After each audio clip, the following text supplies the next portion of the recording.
Whoa, whoa, whoa. Hold your chocobos there, partner. This is part 3 of a special 4-part rewind. If you missed part 2, go ahead and check it out. I'll be here when you get back. I promise, I will.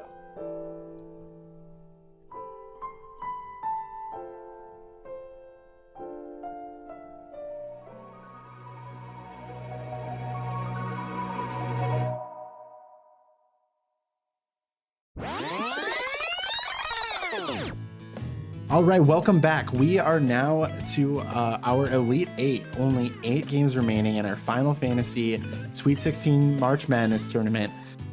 Things are getting heated up right now. Let's jump into the first matchup of this second round, which is going to be Final Fantasy IX and Final Fantasy IV. All right, so listen.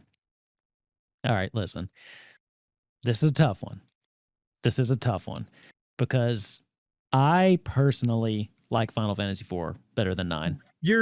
That's ridiculous. Hold on. You wait. You wait. I respect your elders. I personally like Final Fantasy IV better than Final Fantasy IX. I like stuff with a little bit darker tone, and some of the characters in Final Fantasy IX make me want to beat my head against a wall. That being said, I do think Final Fantasy IX pulls ahead on this one because I think that, God, this is going to hurt. I think that the story that it presents is slightly better up until the last, boss battle where it runs into a wall and then drives off a cliff. But I do think that in general, ridiculous. Final Fantasy IX should beat out Final Fantasy IV on this one. Okay. Well, my opinion is that absolutely nothing. Final Fantasy IV is a fantastic game, and I love it. I truly do. It does absolutely nothing better than 9 at all, slightly. Final Fantasy IV and Final Fantasy IX are very similar games, but they are, they pull a lot from each other. But, when you think about gameplay, story, everything, it's no contest. Well, Final Fantasy IV doesn't have Steiner, so that's a pretty big positive. Steiner is amazing, and you are wrong for hating stupid him. Metal You are shorts. wrong. You are wrong. You are wrong. You like Squall. Your argument is invalid. Anyway, Final Fantasy IX, and you said you like darker stories. Final Fantasy IX gets pretty messed up in that game. There are multiple occasions where kingdoms get massacred, just like in 4. I think they're pretty equal on that ground. But it's just like you said, or we said multiple times. I don't think there's a single game before 9 from like 6 down that can 7, without 7 and 8 included, 6 down that can really compare, because 9 is a love letter to them. And in my opinion, it does everything they did better, with the exception of antagonist. That'll always go to Kefka. But yeah, 9 does what 14 does. So 9 was like the love letter for the PS1 era, whereas 14 is the love letter for the entire saga nowadays. So I do appreciate what it was trying to do. Especially with pulling from all of the past entries. So yeah, I think 9 gets the this biggest one. problem with 4 though is just like, I'm agreeing with you. What are you arguing with? The systems in 4, like 4 is a good story, but it's aged really badly because it's very like that's like very copy and paste generic fantasy story at this point with the series. And the battle system alone, like, is great in 4 because it's ATB just like 9, but the systems is basically just level up, get a new spell, call it a day. Like, that's basically it. So as far as all of that goes, it's just no contest in my mind with this one. So it sounds like this is another one. It's pretty clear. We're going to go with 9. Any objections? All right. Not for me. All right. So 9 is going to be our first entry into the Final 4. The Final Fantasy IV. I think this next one's going to be a slam dunk too. This next one is a doozy. And actually, this is Richard had to tear his heart in half between Final Fantasy VI and Final Fantasy I. This is kind of doing that to me with this matchup, which is Final Fantasy XIII and Final Fantasy X. 2 of my personal favorites. I haven't played all of these, so it's not like a long list of ones that I actually have personal experience with, but these 2 I definitely have a lot of personal experience with, and they're very similar because they both have these grand stakes, like the world is at risk, which is obviously not unique to these ones in the Final Fantasy series, but I love the combination. I touched on it with the Final Fantasy 13 in the first round, about how there's these grand stakes, but they still tie back to these like intimate relationships. And you can say the same thing of Final Fantasy X. So the story and the relationships in both are what really sold me on them. While I love the paradigm system in Final Fantasy 13, it still has its flaws. It is incredibly long. It is too long. And that is an issue in my opinion, because games like RPGs that require there to be a certain amount of grinding already are kind of artificially long. So to then add on a lot of story and a lot of very, very limited, we talked about the hallway aspect of Final Fantasy 13. For it to be so long and like a cutscene, like every 30 seconds of gameplay, like it really does take its toll on you. And so I don't have that issue with Final Fantasy X as much. Like there are meaningful cutscenes and there is, development that happens along the way, but it's never wearing out its welcome, in my opinion. So while they're both very similar in my book, I would respectfully go with Final Fantasy X here, with making the nod up to the Final Four. Anyone have any opinions to jump in with in this matchup? No, I agree. Let's just skip Solois because we know he hates 13, so he's of course voting for 10. But no, yeah, I agree with everything you said. I think 10's probably it should be the one to move on, if only for the ending. The ending itself, it's so memorable. I can't tell you exactly what happened in the end of 13, but the ending of 10 I will be thinking about until I'm like 80. Well, not only that, but another way to think of it is 10 is a bit of a love letter to what made Final Fantasy, but it is also the ushering in of a new era of Final Fantasy. Absolutely. Exactly. Yeah, so Final Fantasy I 10 definitely go with 10. No, we don't need to hear from you, Solo. We already know. It's a better game in every way. That's all I have to say. Awesome. All right. I'm going to make this next one really easy for you guys. I personally think Final Fantasy VIII is a better game. I like it, but I cannot sit and argue that it has done more for the series than Final Fantasy VII. So that's going to be my vote on the next one. So if you want to debate it, go ahead, but I will abstain from that and give my vote to 7. Oh man, I wanted to hear a long discussion about the battle of the emo sad boys. Oh, I can do that. We might need a whole other episode for that. Yeah, that would go on way too long. So I assume that this is unanimous Final Fantasy VII moving on in this matchup. Yeah, that is not to say though that 8 did some things better. Let's be real here. Like graphically it did some things better. Everything isn't just a walking polygon. Yeah, for sure. I think you just have to hand it to 7 because it kind of spawned the Final Fantasy frenzy in the West. The things that it's done, how big it's gotten, you got to give it to 7. Makes sense. So Final Fantasy VII, the OG, is also making its way into the Final Four. And then this is probably the most interesting matchup in this round, which is Final Fantasy VI and Final Fantasy XIV. So Richard and Wolfkinz, take it away. This is where things get really complicated. I'll touch on the point that you said Final Fantasy XIV is the ultimate Final Fantasy. Now, I'm just going to make it very apparent. I'm not a big fan of MMOs. I think that having to pay monthly subscription fees is stupid. But you also made it clear that I believe you said you could play through the main campaign and the first DLC without having to spend money. Is that correct? The first whole expansion. Oh, the first whole expansion? Okay. Yeah. That's 60 levels and probably Solois, 150 hours of content. Yeah, but don't you have a lot of restrictions during that time too?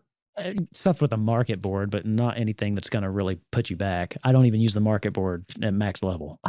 So yeah, I think maybe some you might not be able to join certain guilds or something. I don't know, but you can do the entire story. It's like 150 hours for free. Okay, so that's not bad. But I think my biggest concern with this becomes Final Fantasy, traditionally speaking, is primarily meant to be a single player experience. That is not to say that I'm sure it's a good MMO experience when you're playing with other people, but primarily as a whole, the series is focused on single player experiences. So my big issue with kicking Final Fantasy XIV up to the Final Four is, are we really doing a bracket justice if we are taking something that I would say inherently goes against the main point of the series and pushing it towards that status? Well, I'll add in on that really quick because I know it's on the tip of your tongue, Wolfkinz, and I know you want to say it, so I want to say Mouth's it. open right now. I know, but to in 14's credit on that point, I would be severely hesitant to call it an MMORPG, and I would call it an RPG MMO. And what I mean by that is that Final Fantasy 14 is totally a Final Fantasy game experience first and an MMO second. That entire game you can play by yourself. I never group up with people hardly. Like they said, it's where you can play the dungeons by yourself. It's a streamlined story of a just solo campaign experience with that game. Honestly, in the MMO side of things, to its fault, but to Final Fantasy XIV's credit, it creates an atmosphere where people who aren't interested in that MMO multiplayer aspect can get in and get a Final Fantasy story they're used to. Well, and I'll touch on 2 points really quick because they dovetail. So the thing about paying a monthly subscription, what you're paying for there is not only upkeep of the servers, but in the case of Final Fantasy XIV, continued and ongoing development. Every 3 months, you get new story content. The story always continues. Whenever there's a major patch, there is more story. And as far as single player, for right now, you can play the majority of this game as a single player game. There are some parts in the original expansion that still require you to group up with dungeons for other people. As the patches are rolling out over the course of the next year, they are retroactively making all of those soloable until within the next couple years, you should be able to plop in this game and play the story without ever talking to another person. And that also is what your money's kind of going towards, is continued development and on things like that. So I see what you're saying, but if we had this conversation a year from now, you could play this game all the way through, get every single bit of story without ever touching another person. It's just if you wanted to do in-game MMO content, that's when you need to group up. But a lot of people just play it for the game. Like you don't, all the extra stuff is the MMO stuff. Like Solois said, it is an RPG first and foremost, with a story that is almost unrivaled in Final Fantasy just because it has that benefit of having 10 years worth of buildup. And so that's why another reason I call it the ultimate Final Fantasy. No matter how good these stories are, they're self-contained stories. This story has been going for 10 years. And in Endwalker, you had a culmination of a story that has been slowly building, bringing characters from a decade's worth of storytelling together for one truly epic climax. And you just can't get that in another form or another medium. It's hard to do that with a standalone game, maybe with a trilogy of games or a series. But that's one thing I think 14 really has in its favor. That being said, though, I will say my honest opinion about it. The story in 14 is really good, but the presentation is not what you would expect from Final Fantasy, because a lot of it is talking to quests, getting dumped info, and then moving to a next person to get more info. No, it's very similar to what you said with 13. You'll walk and get a cutscene, walk and get a cutscene. Yeah, but in 13 you get battles every now and then. Like you can ignore everything in 14 and just go talk to people. So if you're really into just being dumped story on, it's fantastic. I mean, it's great for that. But my problem with 14 is that there's not enough gameplay sprinkled in between with the story, and I get very bored very quickly after an hour and a half of just hearing cutscenes and stories. And then, the counter to that too, though, because it is such a grand and huge game, while, yes, it is an RPG first, and they do put a very big emphasis on the story, there's a million other things to do if you do want to play with other people, you can group up and do dungeons. If you're trying to avoid other people, you can hang out at the Gold Saucer. I literally would spend hours in the Gold Saucer every night, and you can get mounts and stuff from there. So as a package, I just think Final Fantasy 14 deserves a place in the Final Four. As far as I know, it's the only one that keeps winning awards. It's won Game of the Year. It's won MMO. Maybe not Game of the Year. Maybe, yeah. Did Endwalker win Game of the Year?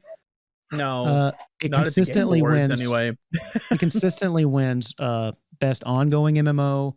It won RPG of the Year. That's what it won. And there's just, it keeps winning Game of the Year, or it keeps winning awards, and there's reasons for that. Yeah. So to kind of put a bow on this one, I've not played either of them. So I think I am going to probably abstain from this one. And Solois, I think you're going to have to be the tiebreaker. So which way are you leaning? Come on, dude. Everything you said, Wolfkinz, about this deserving a spot in the top 4 is true. It's absolutely true. But it's going up against Final Fantasy VI. Are you kidding me right now? If this is the only, I would literally give it to you if it were almost any other game. But when you haven't played ask somebody, when you ask somebody what their favorite Final Fantasy game is, the answer is either going to be 7, 9, or 6. Is that why 14 million people are playing Final Fantasy VI right now? Okay, so this is a classic syndrome of butt hurt from Wolfkinz. He knows the powers out of his. He knows the powers out of his control. So now he's going to resort to name calling. I didn't that'll call you happen anything. eventually. It's like a 5 stages of grief. Right now we're in denial. But I have to give it to 6. I just want to say, as someone that doesn't play MMOs, Wolfkinz made a very strong case for it. I'm honestly, he certainly did. Download. Absolutely, and I agree with him. Like if this was going up against, anything but those 3 games I listed, I'd put it. I think it deserves it. Honestly, 100%. It is the ultimate Final Fantasy. But when you think ultimate Final Fantasy, I mean, it's celebrating games like 6, and 6 is such an artistic milestone in gaming, let alone Final Fantasy. It is just a beautifully crafted game that changed things beyond the series. Like it changed the way RPGs did things. It's not only influential to Final Fantasy, it's influential to how JRPGs proceeded from there on, because it's just so narratively, it's narratively vast. I'm sorry, Final Fantasy. I think that we can settle this. So I think 6 was the decision. I agree with it. And Wolfkinz, if it's any consolation, top 5 is not a bad landing spot. I just always made the wrong decision. That's okay. He makes bad decisions a lot though. It's fine. Now we're still in denial. No, was this denial? What would you call this? I don't know.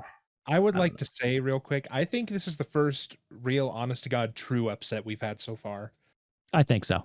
Yeah. I had 14 winning it. I figured I could Yeah, I figured I could at least argue my way to the final 2. But I didn't think you were going to be this bracket. I agree with the way this bracket was seated due to Metacritic scores. I think it should have been like that, which created a lot of unfortunate pairings. Like, you know, it's just so unfortunate it goes up against 6 this early. 7 next. 6 and 7 is going to be terrible. But like I was already torn apart with 1 and 6. This is going to be even worse. It's going to be horrible. All right. Well, we're in the final 4 though. We've got 9 and 10 now. This one's going to be interesting. The final 4 is going to be a murderer's row. So let's kind of reset. So we have Final Fantasy 9, which is our number 1 seed. We also have Final Fantasy X, which is our number 5 seed. So that one snuck in there. We have Final Fantasy VII, which is the number 2 seed, and we have Final Fantasy VI, which is the number 3 seed. So the only one outside of the top 4 seeds is Final Fantasy X making its way in there over Final Fantasy XII, which was our big upset in round 1. And now only 4 games remain. I know you're dying to find out who our champion is, so just wait 2 more days to watch part 4. Or maybe it's already out and you can just click it right now.